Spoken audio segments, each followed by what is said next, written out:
Hi everyone, മറ്റൊരു SCERT ക്ലാസ്സിലേക്ക് എല്ലാവർക്കും സ്വാഗതം. ഇന്നത്തെ ക്ലാസ്സിൽ നമ്മൾ 10ാം ക്ലാസ്സിലെ 9ാമത്തെ പാഠവും 10ാമത്തെ പാഠവുമാണ് പഠിക്കുന്നത്. അപ്പോൾ 9ാമത്തെ പാഠം രാഷ്ട്രവും രാഷ്ട്രതന്ത്രശാസ്ത്രവും എന്നാണ്. ഒത്തിരി ഫാക്റ്റൊന്നുമില്ല, വളരെ ഇമ്പോർട്ടൻ്റ് ആയിട്ടുള്ളത് നമുക്കൊന്ന് പഠിച്ചു പോകാം. അപ്പോൾ ഇതിനു മുമ്പുള്ള ക്ലാസ്സുകൾ SCERT ക്ലാസ്സുകൾ കാണാത്തവരുണ്ടെങ്കിൽ കാണണം കേട്ടോ. നമ്മുടെ ചാനലിൽ അത് അപ്ലോഡ് ചെയ്തിട്ടുണ്ട്. എന്താണ് രാഷ്ട്രം? ഒരു നിശ്ചിത ഭൂപ്രദേശത്ത് സ്ഥിരമായി അധിവസിക്കുന്നവരും പരമാധികാരമുള്ള ഗവൺമെൻറ്റോടും കൂടിയതുമായ ഒരു ജനതയാണ് രാഷ്ട്രം. അപ്പോൾ എന്താണ് രാഷ്ട്രമെന്ന് ചോദിച്ചാൽ, ഒരു നിശ്ചിത ഭൂപ്രദേശത്ത് സ്ഥിരമായി അധിവസിക്കുന്നവരും പരമാധികാരമുള്ള ഗവൺമെൻറ്റോട് കൂടിയതുമായ ഒരു ജനതയാണ് രാഷ്ട്രം എന്നതുകൊണ്ട് അർത്ഥമാക്കുന്നത്. ജനങ്ങൾ എന്താണ്? രാഷ്ട്ര രൂപീകരണത്തിന് ആവശ്യമായ ഒരു ഘടകമാണ് ജനങ്ങൾ. പരസ്പര ധാരണ, പരസ്പരാശ്രയത്വം, പൊതു താൽപ്പര്യം എന്നിവയെ അടിസ്ഥാനമാക്കി ജനങ്ങൾ ഒത്തൊരുമയോടെ പ്രവർത്തിക്കേണ്ടത് രാഷ്ട്രത്തിൻ്റെ നിലനിൽപ്പിന് അത്യന്താപേക്ഷിതമാണ്. ജനങ്ങളില്ലാത്ത രാഷ്ട്രമില്ല. എന്നാൽ ഒരു രാജ്യത്തുണ്ടായിരിക്കേണ്ട ഏറ്റവും കുറഞ്ഞ ജനസംഖ്യ എത്രയാണെന്നോ പരമാവധി ജനങ്ങൾ ഉണ്ടാകണമെന്നോ നിശ്ചയിക്കപ്പെട്ടില്ല. അമിതമായ ജനസംഖ്യയും കുറഞ്ഞ ജനസംഖ്യയും രാഷ്ട്രത്തിന് ഗുണകരമല്ല. ഇത് രാഷ്ട്രത്തിൻ്റെ വികസനത്തെ പ്രതികൂലമായി ബാധിക്കും. ജനസംഖ്യ കുറവായ കാനഡ കുടിയേറ്റത്തെ പ്രോത്സാഹിപ്പിക്കുന്നുണ്ട്. അപ്പോൾ എന്തുകൊണ്ടാണ് എല്ലാവരും കാനഡയ്ക്ക് പോകുന്നതെന്ന് മനസ്സിലായോ? മനുഷ്യ വിഭവശേഷിയുടെ ലഭ്യത കുറവാണ് ഇതിനു കാരണം. എന്നാൽ അമിത ജനസംഖ്യ തൊഴിലില്ലായ്മയ്ക്കും ദാരിദ്ര്യത്തിനും കാരണമാകുന്നു. ഇനി ഭൂപ്രദേശത്തെക്കുറിച്ച് പറഞ്ഞിട്ടുണ്ടെങ്കിൽ, രാഷ്ട്ര രൂപീകരണത്തിന് അനിവാര്യമായ ഒരു ഘടകമാണ് ഭൂപ്രദേശം. കൃത്യമായ അതിർത്തികളോട് കൂടിയ ഒരു ഭൂപ്രദേശം രാഷ്ട്രത്തിനുണ്ടാവണം. ജനങ്ങൾ നിശ്ചിത ഭൂപ്രദേശത്ത് സ്ഥിരതാമസമാക്കുമ്പോഴാണ് രാഷ്ട്രം രൂപീകരിക്കപ്പെടുക. ഭൂപ്രദേശ മേഖലയിൽ രാഷ്ട്രത്തിന് പൂർണ്ണമായ നിയന്ത്രണം ഉണ്ടായിരിക്കണം. അപ്പോൾ ഇവിടെ നമ്മുടെ ഇന്ത്യയുടെ ഒരു മാപ്പൊക്കെയാണ് തന്നിരിക്കുന്നത് കേട്ടോ. ഇനിവിടെ ടെറിട്ടോറിയൽ വാട്ടേഴ്സ് എന്നൊരു ബോക്സ് ഉണ്ട്. സമുദ്ര സമീപമുള്ള രാജ്യങ്ങളുടെ തീരപ്രദേശത്ത് നിന്ന് 12 നോട്ടിക്കൽ മൈൽ കടലും, അതായത് 22 കിലോമീറ്റർ ഭൂപ്രദേശത്തിൻ്റെ ഭാഗമായി കണക്കാക്കും. അതായത് ഇപ്പോൾ ഇന്ത്യയിൽ നിന്നും 12 നോട്ടിക്കൽ മൈൽ നമ്മൾ അറബിക്കടലിൻ്റെ അല്ലെങ്കിൽ 22 കിലോമീറ്ററൊക്കെ നമ്മൾ സമുദ്രങ്ങളുടെ എല്ലാം നമ്മൾ എന്തായിട്ട് അത് ആ രാജ്യത്തിൻ്റേതായിട്ടാണ് കണക്കാക്കുന്നത്. ഈ മേഖല ടെറിട്ടോറിയൽ വാട്ടേഴ്സ് എന്നറിയപ്പെടുന്നു. അനുമതിയില്ലാതെ ഈ മേഖലയിൽ പ്രവേശിക്കുന്ന മറ്റു രാജ്യങ്ങളിലെ കപ്പലുകൾ, ബോട്ടുകളും തീരദേശ സേന പിടിച്ചെടുക്കാറുണ്ട്. നമ്മൾ വാർത്തയിലൊക്കെ കണ്ടിട്ടുണ്ടല്ലേ.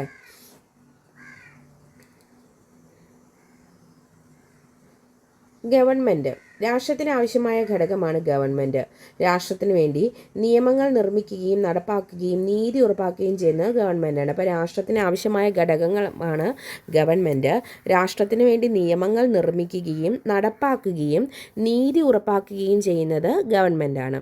ജനങ്ങൾക്ക് സുരക്ഷ ഉറപ്പാക്കുന്നതിന് വേണ്ടി സേവനങ്ങൾ ലഭ്യമാക്കുന്നത് ഗവൺമെൻറ്റാണ്. രാഷ്ട്രത്തിന് വേണ്ടി ഗവൺമെൻറ്റുകൾ നിർവഹിക്കുന്ന ചുമതലകൾ എന്തൊക്കെയാണ്? ക്രമസമാധാനം ഉറപ്പുവരുത്തുക, വികസന പദ്ധതികൾ നടപ്പാക്കുക, തൊഴിലവസരങ്ങൾ വർദ്ധിപ്പിക്കുക. ഇവയൊക്കെയാണ് രാഷ്ട്രത്തിന് വേണ്ടിയിട്ട് ഗവൺമെൻറ് ചെയ്യുന്ന സേവനങ്ങൾ. ഇനി രാജഭരണവും സൈനിക ഭരണവും ജനാധിപത്യ ഭരണം എന്നിങ്ങനെ വിവിധ തരം ഗവൺമെൻറ്റുകളുണ്ട്. അപ്പോൾ ഏത് തരം ഗവൺമെൻറ് ആയാലും എല്ലാ രാഷ്ട്രങ്ങളിലും ഗവൺമെൻറ് ഉണ്ടാകണം. അപ്പോൾ ഗവൺമെൻറ്റുകൾ കാലാനുസൃതമായ മാറ്റങ്ങൾക്ക് വിധേയമാണ്. എന്നാൽ രാഷ്ട്രം സ്ഥിരമാണ്. അപ്പോൾ ഇവിടെ ഒരു ബോക്സിൽ കേരളം ഒരു രാഷ്ട്രമല്ല എന്ന് തന്നിട്ടുണ്ട്. കൃത്യമായ ഭൂപ്രദേശവും ജനങ്ങളും ഗവൺമെൻറ്റും കേരളത്തിനുണ്ട്. എന്നാൽ ആഭ്യന്തരവും വൈദേശികവുമായ എല്ലാ വിഷയങ്ങളിലും തീരുമാനമെടുക്കാനുള്ള അധികാരം ഇല്ല. അതുകൊണ്ട് തന്നെ കേരളത്തെ രാഷ്ട്രമായി കണക്കാക്കാൻ കഴിയില്ല. പരമാധികാരം. അപ്പം ദേശീയ വിഷയങ്ങളിലും അന്തർദേശീയ വിഷയങ്ങളിലും ഇന്ത്യ ഗവൺമെൻറ് എടുത്ത തീരുമാനങ്ങളോ നിലപാടുകളോ ആണ് ഇവിടെ പരാമർശിക്കുന്നത്. ബാഹ്യ നിയന്ത്രണമില്ലാതെ ആഭ്യന്തര വിഷയങ്ങളിൽ തീരുമാനമെടുക്കാനും അന്തർദേശീയ വിഷയങ്ങളിൽ സ്വന്തമായ നിലപാടെടുക്കാനും പൂർണ്ണമായ അധികാരം രാഷ്ട്രത്തിനുണ്ട്. അപ്പം നമുക്കറിയാം, വിദേശ കാര്യങ്ങൾ അതുപോലെയുള്ള പ്രധാനപ്പെട്ട കാര്യങ്ങളിലെല്ലാം തീരുമാനമെടുക്കുന്നത് എവിടെ നിന്നാണ്? അത് കേന്ദ്രത്തിൽ നിന്നാണ് അല്ലേ. അപ്പോൾ ഒരു സ്റ്റേറ്റിന് അതിനുള്ള അവകാശമുണ്ടോ? അപ്പോൾ ഈ രാഷ്ട്രത്തിൻ്റെ അധികാരമാണ് പരമാധികാരം എന്നറിയപ്പെടുന്നത്. രാഷ്ട്രത്തെ മറ്റു സ്ഥാപനങ്ങളിൽ നിന്നും വ്യത്യസ്തമാക്കുന്നത് എന്താണ്? പരമാധികാരമാണ്.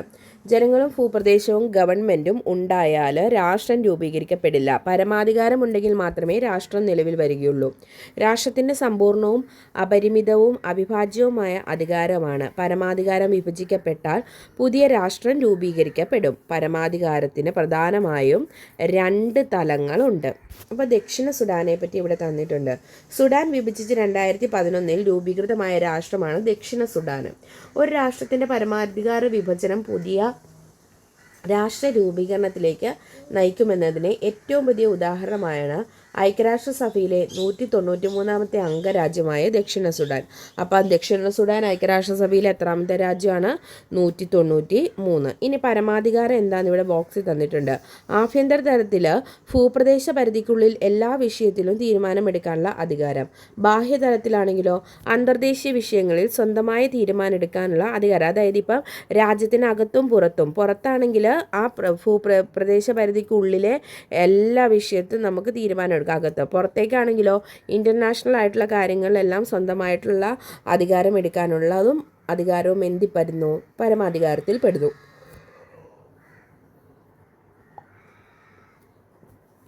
രാഷ്ട്രത്തിൻ്റെ ചുമതലകൾ. പൊതുനന്മ അഥവാ ജനക്ഷേമം എല്ലാ രാഷ്ട്രങ്ങളുടെയും ചുമതലയാണ്. ഗ്രീക്ക് ചിന്തകരായ പ്ലേറ്റോയും അരിസ്റ്റോട്ടിലും രാഷ്ട്രത്തിൻ്റെ പ്രധാന ചുമതലയായി കണക്കാക്കിയത് പൗരന് മെച്ചപ്പെട്ട ജീവിതം നൽകുക എന്നുള്ളതായിരുന്നു. രാഷ്ട്രത്തിൻ്റെ ലക്ഷ്യം ഏറ്റവും കൂടുതൽ പേർക്ക് ഏറ്റവും കൂടുതൽ നന്മ ചെയ്യലാണ്. ജെർമി ബന്ധാം പറഞ്ഞ വാക്കുകളാണിത്. ഇത് പ്രീവിയസ് ഇയർ ക്വസ്റ്റ്യൻ ആണ് കേട്ടോ ഈ ബോക്സ്.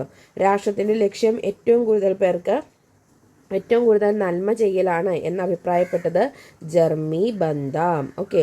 ക്ഷേമരാഷ്ട്രം എന്ന ആശയം നിലവിൽ വന്നു. അപ്പോൾ ക്ഷേമരാഷ്ട്രം എന്ന ആശയം കൊണ്ടുവന്നത് ആരാണ്? ഗാന്ധിജിയാണ് അല്ലേ. ഇവിടെ നമുക്കൊരു ബോക്സ് വന്നിട്ടുണ്ട്. രാഷ്ട്രം എല്ലാ കാലത്തും നിർബന്ധിതമായി നിർവഹിക്കേണ്ട ചുമതലകൾ നിർവഹിക്കുന്നതിൽ നിന്നും രാഷ്ട്രങ്ങൾക്ക് മാറി നിൽക്കുക സാധ്യമല്ല. അപ്പോൾ ഈ ചുമതലകൾ നിർവഹിക്കാത്ത പക്ഷം ജനങ്ങളുടെ ജീവനും സ്വത്തിനും സംരക്ഷണം ഉണ്ടാവുകയില്ല. അപ്പോൾ നിർബന്ധിതമായ ചുമതല ഇവിടെ തന്നിരിക്കുന്നത് എന്തൊക്കെയാണ്? രാഷ്ട്രത്തിൻ്റെ നിർബന്ധിതമായ ചുമതലകളാണ് അതിർത്തി സംരക്ഷണം, ആഭ്യന്തര സമാധാനം, അവകാശ സംരക്ഷണം, നീതി നടപ്പാക്കൽ. അപ്പോൾ ഒരു രാഷ്ട്രത്തിൻ്റെ നിർബന്ധിതമായ ചുമതലകളാണ് അതിർത്തി സംരക്ഷണം, ആഭ്യന്തര സമാധാനം, അവകാശ സംരക്ഷണം, നീതി നടപ്പാക്കൽ. വിവേചനപരമായ ചുമതലയാണ് ആരോഗ്യ സംരക്ഷണം നൽകുക, വിദ്യാഭ്യാസ സൗകര്യം ഒരുക്കുക, ക്ഷേമ പദ്ധതികൾ നടപ്പാക്കുക, ഗതാഗത സൗകര്യം ഒരുക്കുക എന്നിവ എന്താണ്? അത് വിവേചനപരമായ ചുമതലകളാണ്. പുരോഗമനപരമായ പ്രവർത്തനങ്ങൾ ഏറ്റെടുത്ത് നടപ്പാക്കുന്ന രാഷ്ട്രത്തെ നാം ക്ഷേമരാഷ്ട്രം എന്നാണ് വിളിക്കുന്നത്. ഓക്കെ. ഇനി രാഷ്ട്ര രൂപീകരണ സിദ്ധാന്തങ്ങളാണ് ഇവിടെ തന്നിരിക്കുന്നത്. ദൈവദത്ത സിദ്ധാന്തം. രാഷ്ട്രം ദൈവ സൃഷ്ടിയാണ്. രാജാവ് ദൈവത്തിൻ്റെ പ്രതിപുരുഷനാണ്. ദൈവത്തോട് മാത്രമേ രാജാവിന് കടപ്പാടുള്ളൂ. പരിണാമ സിദ്ധാന്തം. രാഷ്ട്രം ചരിത്ര സൃഷ്ടിയാണ്. സാമൂഹിക പരിണാമ പ്രക്രിയയുടെ ഫലമായി രൂപം കൊണ്ടതാണ്. ഇത് പ്രീവിയസ് ഇയർ ക്വസ്റ്റ്യൻ ആണ് കേട്ടോ. സാമൂഹിക പരിണാമ പ്രക്രിയയിലൂടെ ഫലമായി രൂപം കൊണ്ടതാണെന്ന് ഏത് സിദ്ധാന്തമാണ് രാഷ്ട്രം ചരിത്ര സൃഷ്ടിയാണെന്ന് പറയുന്നതെന്ന് ചോദിച്ചാൽ അത് പരിണാമ സിദ്ധാന്തം. സാമൂഹിക ഉടമ്പടി സിദ്ധാന്തം. ജനങ്ങൾ രൂപം നൽകിയ ഒരു കരാറിലൂടെ രാഷ്ട്രം നിലവിൽ വന്നു. മനുഷ്യൻ്റെ ആവശ്യങ്ങൾ സാക്ഷാത്കരിക്കുന്നതിന് വേണ്ടി അവർ രാഷ്ട്രത്തിന് രൂപം നൽകി. ശക്തി സിദ്ധാന്തം. ശക്തരായവർ ദുർബലരുടെ മേൽ ആധിപത്യം സ്ഥാപിച്ചതിലൂടെ രാഷ്ട്രം രൂപീകരിക്കപ്പെട്ടു. രാഷ്ട്രനും പൗരനും. രാഷ്ട്ര രൂപീകരണത്തിന് ജനങ്ങൾ അനിവാര്യമാണ്. അപ്പോൾ ഇന്ത്യൻ പൗരന് രാജ്യത്തിന് പുറത്തേക്ക് സഞ്ചരിക്കാൻ അനിവാര്യമായതാണ് എന്താ? പാസ്പോർട്ടിൻ്റെ പിക്ചറാണ് തന്നിരിക്കുന്നത്. ഈ പാസ്പോർട്ടിൽ നമ്മുടെ ജനന സർട്ടിഫിക്കറ്റ്, നമ്മുടെ ദേശീയത തുടങ്ങിയ കാര്യങ്ങളെല്ലാം രേഖപ്പെടുത്തിയിട്ടുണ്ട്. ഒരു വ്യക്തിയുടെ പൗരത്വം എന്താ പൗരത്വം എന്ന് പറയുന്നത്? ഒരു രാഷ്ട്രത്തിൻ്റെ നിയമനിർമ്മാണ നടപടികളിലും നീതി നിർവഹണത്തിലും പങ്കെടുക്കാൻ അധികാരമുള്ള ഏത് വ്യക്തിയെയും ആ രാഷ്ട്രത്തിലെ പൗരൻ എന്ന് വിളിക്കാം. ആര് പറഞ്ഞു? അരിസ്റ്റോട്ടിൽ പറഞ്ഞു. ഒരു രാഷ്ട്രത്തിൻ്റെ നിയമനിർമ്മാണം നടപടികളിലും നീതി നിർവഹണത്തിലും പങ്കെടുക്കാൻ അധികാരമുള്ള ഏത് വ്യക്തിയെയും ആ രാഷ്ട്രത്തിലെ പൗരൻ എന്ന് വിളിക്കുന്നു. അപ്പോൾ ഇങ്ങനെ അഭിപ്രായപ്പെട്ടത് അരിസ്റ്റോട്ടിലാണ്. അപ്പോൾ രാഷ്ട്രവും പൗരനും തമ്മിലുള്ള ബന്ധം ഇതിലൂടെ നമുക്ക് വ്യക്തമാക്കാം. ഒരു രാജ്യത്തെ പൂർണ്ണവും തുല്യവുമായ അംഗമാണ് പൗരത്വം. പൗരത്വം ഒരു വ്യക്തിയെ രാഷ്ട്രീയ അവകാശങ്ങളും പൗരാവകാശങ്ങളും അനുഭവിക്കാൻ പ്രാപ്തനാകുന്നു. രാഷ്ട്രവും പൗരനും തമ്മിലുള്ള ഒരു ബന്ധം നോക്കിക്കേ. രാഷ്ട്രം അവകാശങ്ങൾ പൗരന് നൽകുന്നു. പൗരൻ തൻ്റെ കടമകൾ രാഷ്ട്രത്തിനു വേണ്ടി നിർവഹിക്കുന്നു. ഇപ്പോൾ രാഷ്ട്രീയ അവകാശങ്ങളെക്കുറിച്ച് തന്നിട്ടുണ്ട്.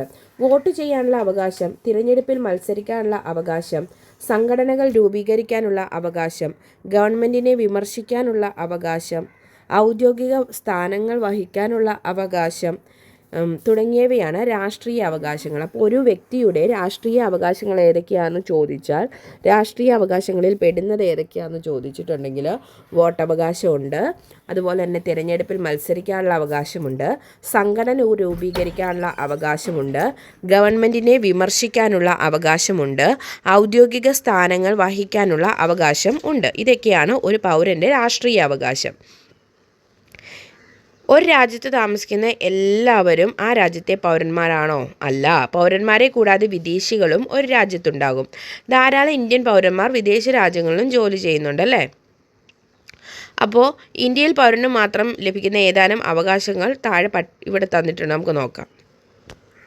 തെരഞ്ഞെടുപ്പിൽ മത്സരിക്കാനുള്ള അവകാശം, വോട്ട് ചെയ്യാനുള്ള അവകാശം, ഈ പറയുന്ന അവകാശങ്ങളെല്ലാം എന്താ ഇന്ത്യൻ പൗരന് മാത്രമായിട്ടുള്ള അവകാശമാണ്. ഇവിടെ ലാറി ബേക്കറെ പറ്റി തന്നിട്ടുണ്ട്. കഴിഞ്ഞ PYQയിൽ നമ്മൾ പഠിച്ചു, ഭവന നിർമ്മാണ പദ്ധതിക്ക് തുടക്കം കുറിച്ചത്.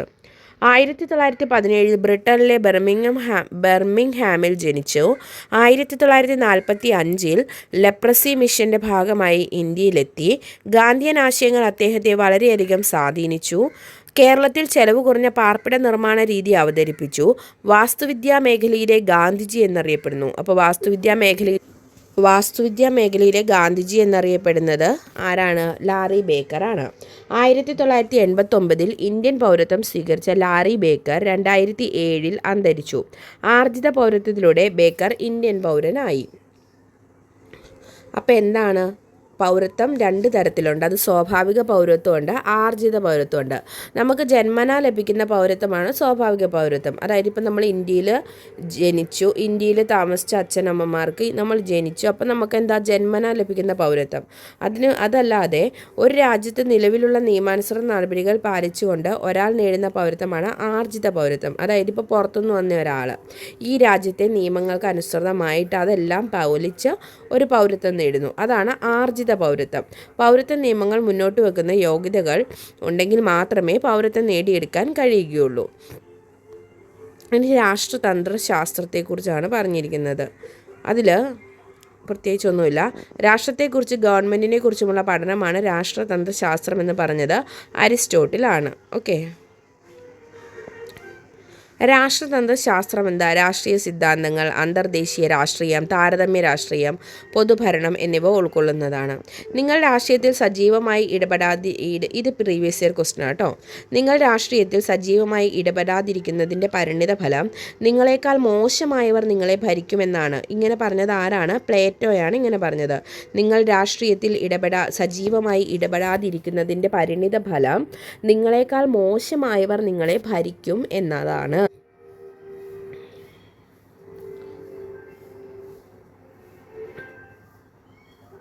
അപ്പോൾ ഈ പാഠം ഇത്രയാണ് പഠിക്കാനുള്ളത്. അന്ന് കുറച്ച് ആരൊക്കെ പറഞ്ഞത് അതൊക്കെയാണ് ഇച്ചിരി ഇമ്പോർട്ടൻ്റ് ആയിട്ടുള്ളൂ കേട്ടോ. അപ്പോൾ അതൊക്കെ നിങ്ങൾ പഠിക്കണം. പിന്നെ ഈ പൗരത്വത്തിൻ്റെ കാര്യം പറയുമ്പം ഇന്ത്യയിൽ ആർട്ടിക്കിൾ 5 മുതൽ 11 വരെയാണ് പൗരത്വത്തെക്കുറിച്ച് പറയുന്നത്. ഇന്ത്യൻ ഭരണഘടനയിൽ നമുക്ക് 2 പൗരത്വത്തെക്കുറിച്ച് പ്രതിപാദിക്കുന്നത് ഭാഗം 2ലാണ്. ഭരണഘടനയിലെ ഭാഗം 2ലാണ് പൗരത്വത്തെക്കുറിച്ച് പറയുന്നത്. അപ്പം ഇന്ത്യൻ ഭരണഘടനയിലെ പൗരത്വം എങ്ങനെയാണ്? അത് ഏക പൗരത്വമാണ്. അപ്പോൾ ഏക പൗരത്വം എന്ന ആശയം ഇന്ത്യ കടമെടുത്ത രാജ്യം ബ്രിട്ടനാണ്. ബ്രിട്ടനിൽ നിന്നാണ് നമ്മൾ ഏക പൗരത്വം എന്ന ആശയം കടമെടുത്തിരിക്കുന്നത്. അതുപോലെ തന്നെ ഈ പൗരത്വത്തെക്കുറിച്ച് പറയുന്ന ആർട്ടിക്കിൾ 5 മുതൽ 11 വരെയാണ് കേട്ടോ. അപ്പം ഇന്ത്യയിൽ താമസിക്കുന്ന, അതിൽ ഇന്ത്യൻ നിയമപ്രകാരം ഇന്ത്യൻ പൗരത്വമുള്ള വ്യക്തിക്ക് മാത്രമാണ് ലോക്സഭാ ഇലക്ഷനിലും നിയമസഭാ ഇലക്ഷനിലും വോട്ട് ചെയ്യാൻ സാധിക്കുകയുള്ളൂ. ഇന്ത്യൻ പാർലമെൻറ്റിനാണ് പൗരത്വത്തെ സംബന്ധിച്ച് നിയമനിർമ്മാണത്തിന് അധികാരമുള്ളത്. അപ്പോൾ നിയമനിർമ്മാണത്തിന് അധികാരമുള്ളത് ആർക്കാണ്?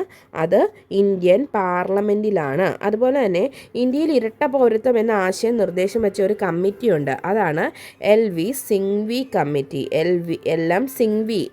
എം സിംഗ്വി കമ്മിറ്റിയാണ് ഇന്ത്യയിൽ ഇരട്ട പൗരത്വം എന്നൊരാശയം മുന്നോട്ട് വെച്ച കമ്മിറ്റി എന്ന് പറയുന്നത്. ഓക്കെ,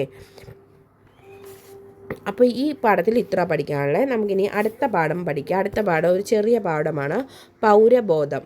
പാഠം 10 പൗരബോധം എന്ന പാഠത്തിൽ ഈ തന്നിരിക്കുന്ന പിക്ചർ ആരുടെയാണെന്ന് പറയാം. പാഠത്തിൻ്റെ പേര് പൗരബോധം അല്ലേ. നോക്കിക്കേ, നമ്മുടെ ഈ തന്നിരിക്കുന്ന കണ്ണാടി വെച്ച് ഈ ആളുടെ പിക്ചർ ഇതാണ് കല്ലേ പൊക്കുടൻ. ആരാണ് കല്ലേ പൊക്കുടൻ? ആരാണ് അദ്ദേഹം? കണ്ണൂർ ജില്ലയിലെ, ഇവിടെ നമുക്ക് ബോക്സിൽ തന്നിട്ടുണ്ട് കല്ലേ പൊക്കുടൻ, കണ്ടോ? കല്ലേ പൊക്കുടൻ കണ്ണൂർ ജില്ലയിലെ പഴയങ്ങാടി ഗ്രാമത്തിൽ ജനിച്ചു. പ്രശസ്ത പരിസ്ഥിതി സംരക്ഷകനാണ്. 2ാം ക്ലാസ് വിദ്യാഭ്യാസം മാത്രമുള്ള പൊക്കുടൻ കണ്ടൽക്കാടുകളുടെ സംരക്ഷണത്തിന് സ്വജീവിതം നീക്കിവെച്ചു. ആയിരക്കണക്കിന് കണ്ടൽ ചെടികൾ വെച്ചുപിടിപ്പിച്ച് കല്ലേ പൊക്കുടൻ സമൂഹത്തിൽ പാരിസ്ഥിതിക അവബോധം സൃഷ്ടിക്കുന്നതിന് ഉത്തമ മാതൃകയായി. അതുപോലെ തന്നെ ഈ തന്നിരിക്കുന്ന പിക്ചർ, ഈ ഓറഞ്ച് വെക്കുന്നത് ഹജ്ജബയാണ്. മംഗലാപുരത്തിനടുത്തുള്ള ന്യൂബദപ്പ ഗ്രാമത്തിൽ പഞ്ചായത്ത് സ്കൂൾ സ്ഥാപിച്ച് ആയിരക്കണക്കിന് കുട്ടികൾക്ക് വിദ്യാഭ്യാസ അവസരം നൽകുന്നു. തെരുവിൽ ഓറഞ്ച് കച്ചവടം നടത്തുന്ന നിരക്ഷരനാണ് അദ്ദേഹം. തനിക്ക് ലഭിക്കാതെ പോയ വിദ്യാഭ്യാസം സമൂഹത്തിനാകെ ലഭിക്കാൻ അവസരമൊരുക്കിയ മാതൃകാ വ്യക്തിയാണ് ഹജ്ജബ്ബ അല്ലേ. വളരെ നല്ലൊരു കാര്യമാണ് അല്ലേ ചെയ്യുന്നതൊക്കെ. അപ്പോൾ എന്താണ്, ഒരു പൗരൻ എന്ന നിലയ്ക്ക് നമുക്കും എന്ത് വേണം, ഇങ്ങനെ ചില ധാർമ്മിക പൗരബോധമൊക്കെ വേണം. അപ്പോൾ ഈ കണ്ടൽ കാടുകളുടെ സംരക്ഷണത്തിന് ജീവിതം നീക്കിവെച്ചത് ആരാണ്? പ്രീവിയസ് ഇയർ ക്വസ്റ്റ്യൻ ആണ്. ആരാണ് അത്? കല്ലേ പൊക്കുടനാണ്. ഓക്കെ, അപ്പം ഈ പാഠത്തിലെ തന്നെ വളരെ ഇമ്പോർട്ടൻ്റ് ആയിട്ടുള്ള ഒരു ക്വസ്റ്റ്യനാണ് കല്ലേ പൊക്കുടൻ. ഓക്കെ, ഇനി അടുത്ത് നമ്മൾ പോയിട്ടുണ്ടെങ്കിൽ പൗരബോധത്തിൻ്റെ പ്രാധാന്യം എന്താണെന്ന് നമുക്കറിയാം. ആധുനിക കാലത്ത് ആധുനിക സമൂഹത്തിലെ ഓരോ അംഗവും പൗരനാണ്. ആധുനിക സമൂഹത്തിലെ ഓരോ അംഗത്തെയും പൗരൻ എന്ന് വിളിക്കുന്നു. അതുപോലെ തന്നെ ഓരോ പൗരനും സമൂഹത്തിന് വേണ്ടിയുള്ളതാണ്. സമൂഹത്തിൻ്റെ ഉത്തമ താല്പര്യങ്ങളാണ് പൗരനെന്നും എന്നുള്ള തിരിച്ചറിവാണ് പൗരബോധം കൊണ്ട് അർത്ഥവത്താക്കുന്നത്. ഇനി ഇവിടെ നമുക്ക് അത്ര ഇമ്പോർട്ടൻ്റ് ആയിട്ട് പ്രശ്നങ്ങൾ, അതായത് ഒരു പൗരന് അല്ല, ഈ ബോക്സ് നമുക്ക് അത്ര ഇമ്പോർട്ടൻ്റ് അല്ല കേട്ടോ. ഇവിടെ നോക്കിക്കേ, പൗരബോധത്തെ നിർണ്ണയിക്കുന്ന ഘടകങ്ങൾ എന്തൊക്കെയാണെന്ന് PSC ചോദിച്ചിട്ടുണ്ട്. എന്തൊക്കെയാണ്? കുടുംബം, സംഘടനകൾ, വിദ്യാഭ്യാസം, സാമൂഹിക വ്യവസ്ഥ, രാഷ്ട്രീയ വ്യവസ്ഥ. ഇവയൊക്കെയാണ് പൗരബോധത്തെ നിർണ്ണയിക്കുന്ന ഘടകങ്ങൾ. ഓക്കെ, പൗരബോധം എങ്ങനെ വളർത്തിയെടുക്കാം, ഇതൊക്കെ നമുക്ക് നമുക്കവിടെ അത്ര ഒന്നും ചോദിച്ചിട്ടില്ല. പിന്നെ ഈ പാഠത്തിൽ നമുക്ക് ഇമ്പോർട്ടൻ്റ് ആയിട്ടുള്ളത് പൗരബോധത്തിനുള്ള ഉത്തമ മാതൃകകൾ എന്നുള്ളവരുടെ പിക്ചർ തന്നിട്ടുണ്ട്. ഇത് കണ്ടോ, APJ അബ്ദുൽ കലാം സ്വജീവിതം രാഷ്ട്രത്തിന് വേണ്ടിയിട്ട് മാറ്റിവെച്ചു. മദർ തെരേസ, മൈലമ്മ, ദശരഥ് മാഞ്ചി എന്നിവരുടെ പിക്ചറാണ് തന്നിരിക്കുന്നത്.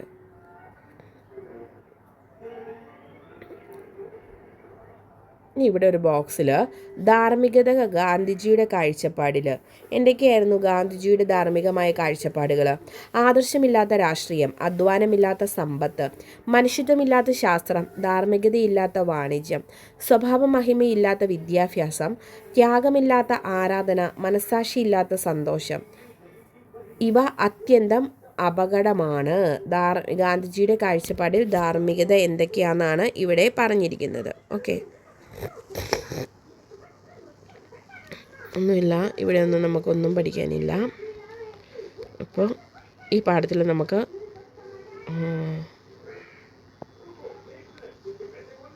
പൗരബോധം എങ്ങനെ വളർത്തിയെടുക്കാം എന്നുള്ളതിനെ പറ്റി കൊടുത്തിട്ടുണ്ട്. അവയവദാന സമ്മതപത്രം, രക്തദാനം തയ്യാറാക്കൽ, SPC, NCC, സ്കൗട്ട് ഗൈഡ് ക്ലബ്ബുകളുടെ പ്രവർത്തനങ്ങൾ, പൊതു ഇടങ്ങൾ വൃത്തിയാക്കൽ, അപകടത്തിൽപ്പെട്ടവർക്ക് പ്രഥമ ശുശ്രൂഷ നൽകൽ, ഭിന്നശേഷിയുള്ളവരെയും വൃദ്ധരെയും സഹായിക്കൽ. അതായത് സ്കൂളുകളിൽ പഠിക്കുന്നവർക്ക്, അല്ലെങ്കിൽ നമുക്ക് അറിയാം നമ്മുടെ സ്കൂൾ വിദ്യാഭ്യാസ കാലഘട്ടത്തിലൊക്കെ നമ്മൾ NCC, സ്കൗട്ട് അല്ലെങ്കിൽ SPC, ഇപ്പോൾ ഗൈഡിങ് ഇങ്ങനെയുള്ള കാര്യങ്ങളിലൊക്കെ നമ്മളും ഭാഗമായിട്ടുണ്ട് അല്ലേ. അപ്പോൾ ഈ പാഠം ഇത്രേ പഠിക്കാനുള്ളൂ. ഇനി നമുക്ക് ഒരു പാഠവും കൂടി ഈ ഹിസ്റ്ററിയിലുണ്ട്. സമൂഹശാസ്ത്രം എന്ത് എന്തിനെന്നുള്ള പാഠമാണ്. ഈ പാഠത്തിൻ്റെ ആദ്യം തന്നെ MD വാസുദേവൻ നായരുടെ നാലുകെട്ട് എന്ന പുസ്തകത്തിലെ ഒരു ഭാഗമാണ് കൊടുത്തിരിക്കുന്നത്. അപ്പോൾ ഇവിടെ നിന്നുള്ളൊരു ക്വസ്റ്റ്യൻ, നാലുകെട്ട് എന്ന നോവൽ രചിച്ചത് ആരാണ്? MD വാസുദേവൻ നായരാണ്. ഓക്കെ, അതിനപ്പുറത്തേക്ക് അവിടെയൊന്നും പറയാനില്ല. പിന്നെ ഇവിടെ റോബിൻ ജെഫ്രിയുടെ നായർ മേധാവിത്വത്തിൻ്റെ പഠനം എന്ന ഗവേഷണ പഠനം നടത്തിയത്. അപ്പോൾ നായർ മേധാവിത്വത്തിൻ്റെ പഠനം അല്ലെങ്കിൽ നായർ മേധാവിത്വത്തിൻ്റെ പതനം കേട്ടോ, ഇതിനെപ്പറ്റി ഒരു ഗവേഷണം നടത്തിയതാണ് റോബിൻ ജെഫ്രി. നാലുകെട്ട് എന്ന നോവലിനെ പറ്റി ഇവിടെ തന്നിട്ടുണ്ട്. അത് നോവൽ എന്ന സാഹിത്യരൂപം, ഭാവനാത്മകം, വൈകാരിക പ്രതികരണം. നായർ മേധാവിത്വത്തിൻ്റെ പതനം, ഗവേഷണ പഠനം, വസ്തുനിഷ്ഠം, യുക്തിപരമായ അപഗ്രഥനം. ഇത് സർഗരചനയും സമൂഹശാസ്ത്ര പഠനമൊക്കെ LP UP പരീക്ഷയ്ക്കൊക്കെ പോകുന്നവർക്ക് ഇത് നമ്മൾ നോക്കിയിട്ട് പോയാൽ നല്ലതായിരിക്കും. ഇവിടെ ഒന്നും നമുക്ക് പഠിക്കാനില്ല. ഇവിടെ നമുക്ക് ആഗസ്റ്റ് കാന്തെ എന്ന് പറയുന്ന ഒരു വ്യക്തി, കാരണം അതൊരു പ്രീവിയസ് ഇയർ ക്വസ്റ്റ്യൻ ആയതുകൊണ്ട് മാത്രം ഈ അഗസ്റ്റ് കോംതെ അതെന്താണെന്ന് വെച്ചാൽ സമൂഹശാസ്ത്രത്തിൻ്റെ പിതാവ് എന്നാണ് ഇദ്ദേഹം അറിയപ്പെടുന്നത്. ഈ ഫ്രഞ്ചുകാരനായ അഗസ്റ്റ് കോംതെ സമൂഹശാസ്ത്രത്തിൻ്റെ പിതാവ് എന്നറിയപ്പെടുന്നു. അതൊരു പ്രീവിയസ് ഇയർ ക്വസ്റ്റ്യൻ ആണ്, അതുകൊണ്ട് അത് മാത്രം നമ്മളൊന്ന് പഠിക്കണം. അപ്പോൾ സമൂഹശാസ്ത്രത്തിൻ്റെ പിതാവ് ആരാണെന്ന് ചോദിച്ചാൽ അഗസ്റ്റ് കോംതെ ആണ്. ഓക്കെ, ഇനി ഇവിടെ ഇന്ത്യയിലെ സമൂഹശാസ്ത്ര പഠനത്തിന് സംഭാവന നൽകിയവരാണ് GS ഗുര്യോ, MS Srinivas, TP Mukherjee, അതുപോലെ തന്നെ AR ദേശായി എന്നിവരൊക്കെ ഇന്ത്യയിലെ സമൂഹശാസ്ത്ര പഠനത്തിന് സംഭാവന നൽകിയവരാണ്. ആദ്യത്തെ സാമൂഹ്യശാസ്ത്ര പഠനം ആരംഭിച്ചത് എവിടെയാണെന്ന് വെച്ചാൽ അത് ബോംബെ സർവകലാശാലയിലാണ് കേട്ടോ. ഇന്ത്യയിൽ 20-ാം നൂറ്റാണ്ടിൻ്റെ തുടക്കത്തിലാണ് സമൂഹശാസ്ത്ര പഠനം ആരംഭിച്ചത്. അതെവിടെയാണ്? അത് ബോംബെ സർവകലാശാലയിലാണ്.